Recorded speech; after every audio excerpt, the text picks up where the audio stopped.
All right. Well, let's go ahead and get started. I had a little bit of technical difficulties this morning with my Zoom, so hope that doesn't mess anybody up. I accidentally toggled off the setting to share my screen, so I had to stop the meeting, start it over, and things like that. So sorry about that. Okay, so let's jump right into a chat this morning about college rankings. And this is a really complex topic. I'm just going to just graze the surface this morning and just talk about a few of them. So, okay, so college rankings, what really are they? Um, the basic purpose when they first came out in, I think it was right around 1980, was the first college ranking list. It's really intended to just help prospective students in their search. That was really the intended purpose at the beginning.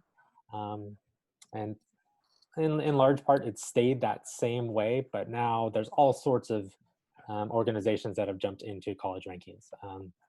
They can be magazines, newspapers, websites, governments, academics. You've probably seen a bunch of them. We're going to cover a few this morning. Really important to know going into looking at rankings is that each institution that puts them out has their own methodology for creating that list, that top-down list. So it's really important to look at this specific institution and what their specific methodology is and how they go about determining the rank. The lists are inherently appealing because it's really easy to look at. I mean, you can be 5 years old and look at a 1 through 10 list and get the idea of what it is. So it's appealing because it's so easy to understand. The hard part comes in now that there are so many different ranking lists out there, trying to figure out what's important to you and trying to see the forest through the trees kind of thing. Okay, so there are, I think I was looking last night, and I think there's 12 or 13 major periodicals, major newspapers, websites that rank colleges. We're just going to talk about 3 this morning. These 3 are the ones that I usually turn to the most, but there's all sorts of other ones out there. You can just do a search for college ranking organizations, and I think there's like 12 or 13. There might even be a few more than that now. So we're going to look at U.S. News and World Report, which is that wonderful, if you see here, this is that magazine that gets put out once a year, and it's hot topics. It can barely stay on shelves sometimes. Okay, so we're going to talk about that one. We're going to talk about Niche or Niche. That is a completely web-based ranking and college search program. And then Princeton Review. I have one of their books right behind me up here on my shelf. I turn to them a lot too when I'm looking at schools. So all 3 of these have very different systems and methodologies for ranking. So really quick, we're going to talk about U.S. News and World Report. They produce 4 major lists every year. National universities, which an example would be the UCs, the really big public schools in each state, and the Ivies, okay, and a bunch of others too. But that would be what would be considered national universities. And then national liberal arts colleges. An example locally would be like the Claremont colleges. So a major college and university, but purely focused on the liberal arts core. Then we have regional universities, which our Cal State system pretty much fits into the regional university model. And then regional colleges, those are mostly, within California, those are mostly community colleges. But there's also a bunch of really small, private, religious-based colleges are fit under regional colleges too. So you can go to U.S. News and World Report and see these 4 lists. In addition to these 4 lists, they have a bunch of other lists that they rank too. Okay, so real quick, let's talk about U.S. News methodology and how they rate and how they rank schools. So 35% is based on outcomes. What does that mean? That basically means graduation and retention rates, graduation rate performance, and social mobility. I have a little bit more information what that actually means on here. But the ones that I really pay attention to here would be the graduation rate. So it's within 6 years, what percentage of that incoming freshman class graduates within 6 years. Okay, so the higher that percentage, the better. And then retention rates basically means the incoming freshman class to that college, how many stay for the second year. So how many retain into sophomore year. And that's also kind of important to look at. The higher that number is, means that school has really been a fit for the student and has really done a good job of orienting them into their university. So again, the higher both those numbers, the better for college and university. All right, let's see. Then additional factors for US News and World Report, faculty resources. So this breaks down into class size, faculty salary, proportion of full-time faculty with the highest degree in their field. These are ones I don't really get into very much because it's also really low percentage of how it affects things. I do think about, even though it's really low percentage here, when I'm looking at colleges too, I try to pay attention to how many faculty are full-time versus adjunct, especially if I'm looking at specific majors. Like a hot one right now is computer science and anything computer science related. So if I'm helping students look at colleges that have a computer science program, I try to encourage them to dive into the faculty within the computer science program and how many faculty are full-time and how many are adjunct. You can usually get a pretty good idea of how much that major is valued by that college based on how many full-time versus how many adjunct. This next one is the piece that I don't really agree with too much about US News, the expert opinion piece. It's 20% of the ranking of the rating scale. They're basically just peer reviews from college presidents and provosts and deans of admissions. It's basically, hey buddy at Vanderbilt, how do you feel about Harvard's undergrad program? Okay, so it kind of feels to me like a good old boys club sort of thing, where if you're just within the same circles, you're probably going to rate your friends higher. So I don't really agree with the expert opinion piece. So that's my little thing about US News and their expert opinion piece. Okay, and then a few more here for US News. Financial resources basically comes down to per student spending. Now, this gets a little bit complicated when we're talking about national universities that have both undergrad and grad programs. US News does not distinguish between those two. So all of you will have students in undergrad. Okay? So you care more about per student spending for undergrad. But if US News doesn't differentiate that, that can be a factor that gets skewed a little bit when you are searching, because you want to look for specifically per student undergrad spending, because you want your kids, the first 4 years they're in college, to have a bunch of resources for them. Okay? Student excellence, this is in most ranking systems. Standardized tests are in there. It's really interesting how this is going to be factored in for the next couple years because of all the colleges that are going test optional. High school class standing, how many of the incoming freshman class at the college are graduated within the top 10% of their high school. So that's a small little percentage there. And then alumni giving. It's really interesting that US News specifically says percentage of living alumni giving back to their college. I kind of chuckled when I read that because there's all sorts of these universities that have been around 200, 300 years that have endowments that have just kept on going past the deceased date of the original alumni that was giving it. Okay. So real quick, that's US News and World Report. That's how they rank it. There's a lot more of this information. You can always go to US News and look at their methodology. And there's about 5 pages that goes pretty in depth into these percentages and what that all means. All right, real quick with niche.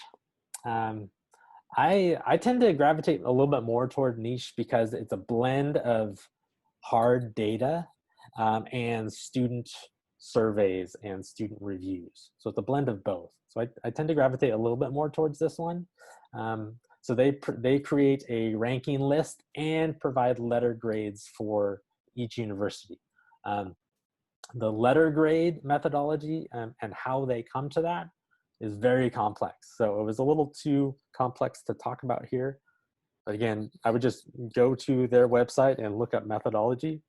And if you're really into numbers and percentages and statistics, they do a good job and you'd understand it pretty well of how they go through it. But the second bullet here is what I really gravitate more toward, and that's 180,000 college student reviews at those universities. So they send out surveys to the students that are actually at those universities for student reviews. And then they also send out over 1 million student surveys nationwide to both high school students in terms of how they are going through the search process and coming across colleges, but also other students at those universities too. So there's a lot of data there specifically from students, and I like that. So how they get to their rankings is a blend of both, and I mentioned that. Their hard data does not come from colleges like US News and World Report. US News and World Report self-reports, the colleges self-report to US News. Niche gets their hard data specifically from the US government, Department of Education. And then here's a list of most of their ranking lists on Niche. They go into a little bit more detail into like best colleges overall, and then they go into value, student life. The ones I avoid right here would be top party schools, best college dorms. That can be super important for kids though. You don't want to live in a broom closet. Okay? You want to have a dorm that's adequately sized for you and 1 or 2 other roommates. So that can be a big deal. And a bunch of these others, best programs by major, best programs by major, diversity. What's become a little bit more of a hot topic lately, the last couple of years, is more liberal universities versus more conservative universities. Okay? And then campus life, athletics, social science. So niche gets into, I'd say, gets into the weeds a little bit more, but I tend to like that. Okay? And students tend to like that a little bit more too. Okay, the third one, Princeton Review. Princeton Review has been rating and ranking schools for quite a few years now too. They produce a book every year that's like the top 385 colleges. I think they're up to 385 now for 2020. So they, very similar to Niche, they send out 140,000 college student surveys each year. Okay? So pretty similar to Niche in that way. And then they produce 62, which is pretty significant, ranking lists within these 8 categories that I have here. So there are only a couple per each of those, but within those 8 categories, there are 62 different ranking lists. And one thing I like about them is they don't produce a 1 through 385. They don't do that. They only produce lists that are 1 through 20 for each of these of the 62. And you'll find some colleges on multiple, you'll find some colleges on 1.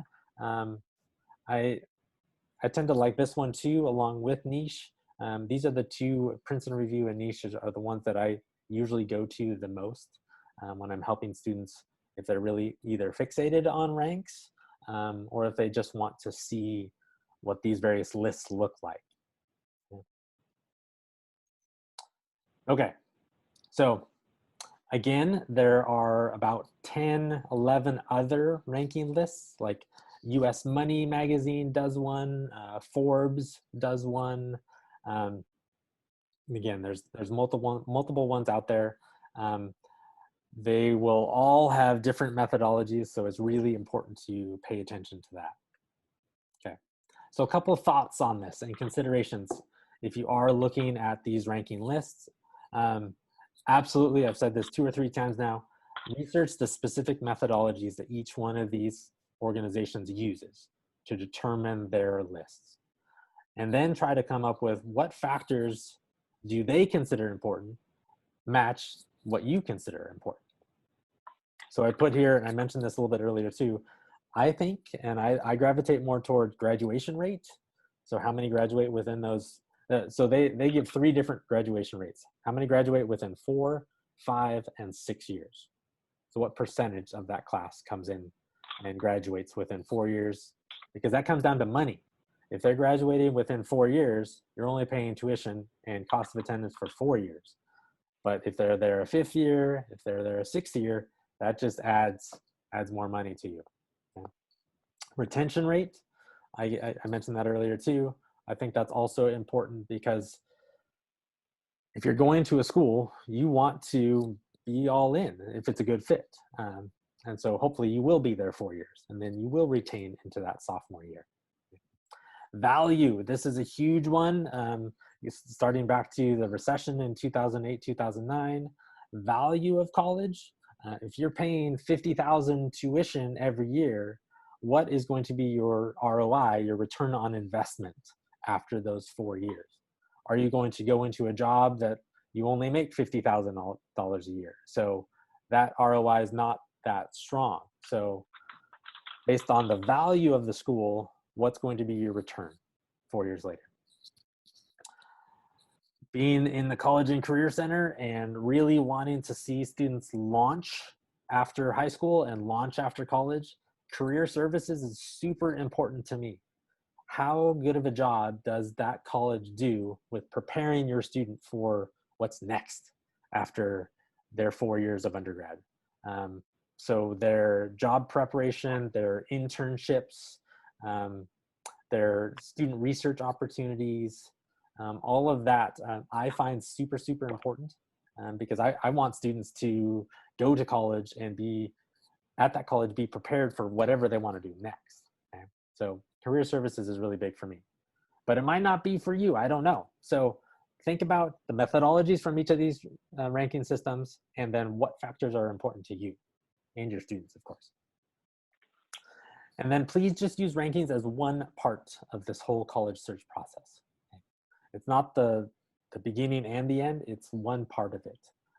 So combine this information with college visits if you can get there, or virtual visits, interviews of admissions officers, so like students just talking with admissions officers, or actual student interviews as part of the application process. Your own research, discussions with students through social media, and then of course your own gut. That's important too. How do you feel about this? So all of that together makes for a pretty successful college search process, not just sticking to rankings. And a couple more here. I like to use or suggest that you use rankings to compare like schools with like schools.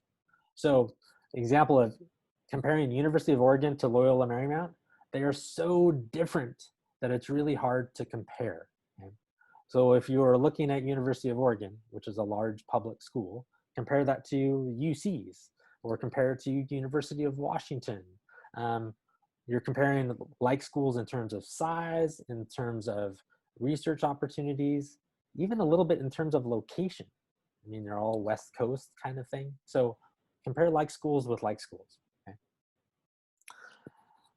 I think this is really helpful to use rankings to find crossover schools. So what that means is if I'm applying to Loyola Marymount and I can't really think of other schools that are like Loyola Marymount, you can find their crossover schools. So in past years, students that applied to Loyola Marymount also applied to Cal Lutheran, Point Loma, University of San Diego. Okay, those would be considered crossover schools. So if I applied to this school, what would other schools students apply to be that's similar to that school? So you might hear that term when you're talking to admissions or college offices. And then comes down to what schools fit your students, okay, regardless of the rankings. So if you find that school 17 on this list is just absolutely perfect for your student, then great. Then that school is that student's number one, really, beyond the rankings. Okay, so use the rankings as one part of all of this, not just a single piece. So